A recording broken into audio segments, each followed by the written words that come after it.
Mga kahuwan, panoorin ang video na ito upang alamin ang pinaka-latest na balita tungkol sa lagay ng panahon at bagyo update today.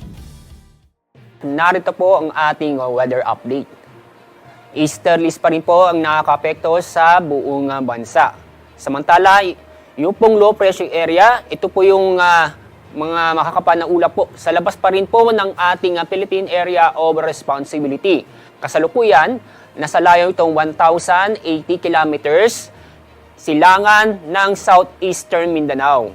Inaasahan po nating papasok sa ating Area of Responsibility ngayong araw. Ang magiging track o pagkilos ng low pressure area ay lalapit po sa ating bansa. Una po sa bandang eastern na Visayas and then lalapit po sa may eastern section ng Luzon. Ibig sabihin, recurving po ang magiging track ng low pressure area. Posible po maging bagyo itong low pressure area. Ang unang pangalan ng bagyo ay Aghon.